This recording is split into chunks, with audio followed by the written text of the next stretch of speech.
What's up? This is Rap Hits, and so body cam footage reveals what really happened to young Scooter. You see, a lot of people were speculating whether or not the police had anything to do with the Scooter incident, and it sounded very suspicious what happened to him. It still does. I mean, it's a very strange story that, you know what I'm saying, his leg was the reason why he got unalive. But now there's, I guess, body cam footage that hasn't been released to the public yet, but some insiders had access to it. So the insiders are saying they saw the body cam footage and are revealing what really happened to young Scooter. Corey was the one who ran back inside the house. Scooter was the one who ran out the back door to go jump the fence. Corey's girlfriend has come forward because I'm not sure if she was either on the scene or she spoke to police after everything happened, but she was the one who got on the phone to explain to the police that she had just talked to her boyfriend. This is Corey's girlfriend, y'all. She's the dark-skinned heavyset girl that owned the daycares, because that's how she was described to me. I do not personally know her, but she was the one who came forward to let them know it could not have been nothing like that going on at the house, because she had just got off FaceTime with her boyfriend and she was able to show timestamps to show that she was on the phone with her boyfriend when all of this shit popped off, when this whole call 911. Okay. When Corey ran back inside the house, that's what prompted police to set up the perimeter. That's what happened. They are setting up the perimeter. That is when, I'm guessing, Scooter went and tried to jump the fence. When he jumped the fence, he got the injury.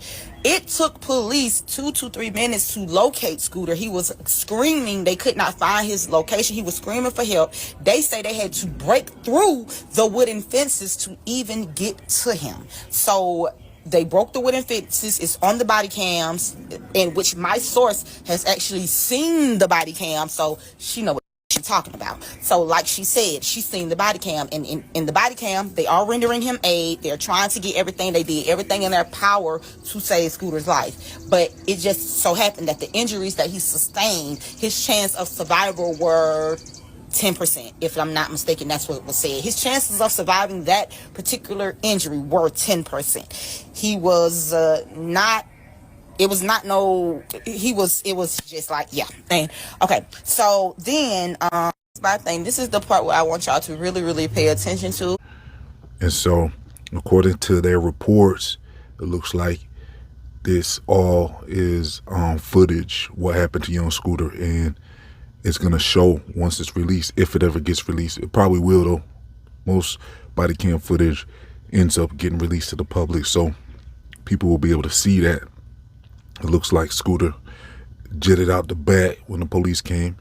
He was wondering like what they were doing there, obviously, because why else would you run? He thought he was in trouble. It looked like a raid or something, you know?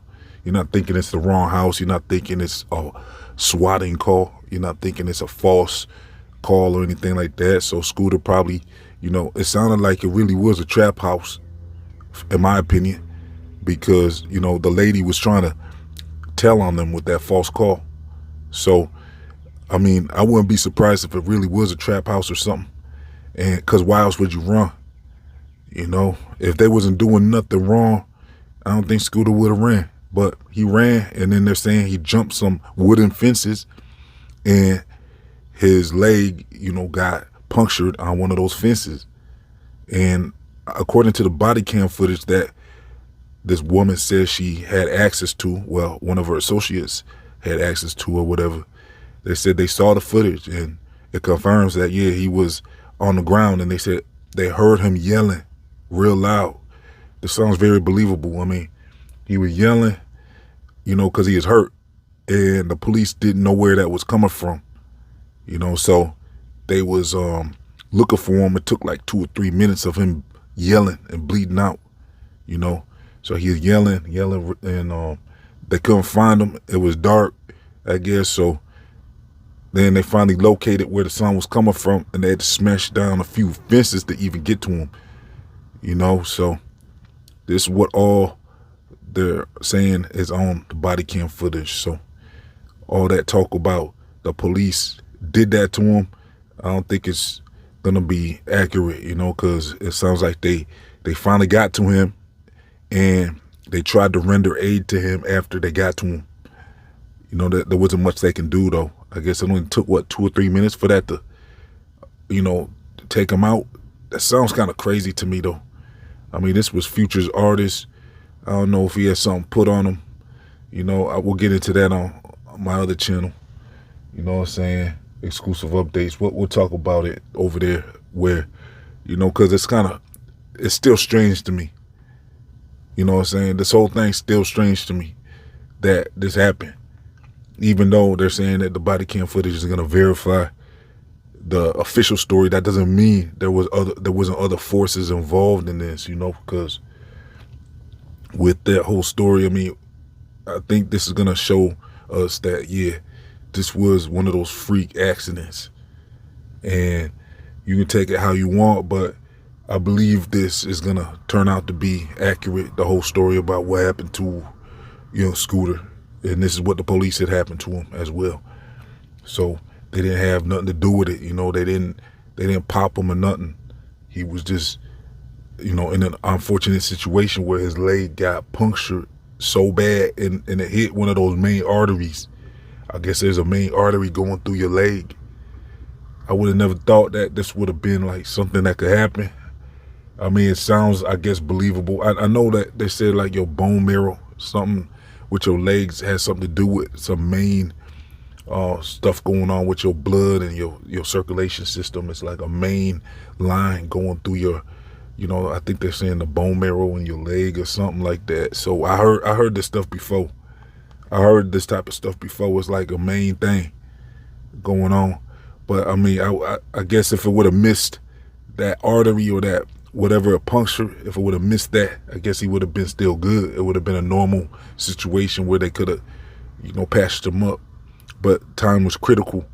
You know what I'm saying? Time was very critical when they had to get him to the emergency room as soon as possible. They just couldn't get him there on time because, if it took 2 or 3 minutes for them to even get to him, then I'm sure that, once they got to him, I'm sure they called for the ambulance right away.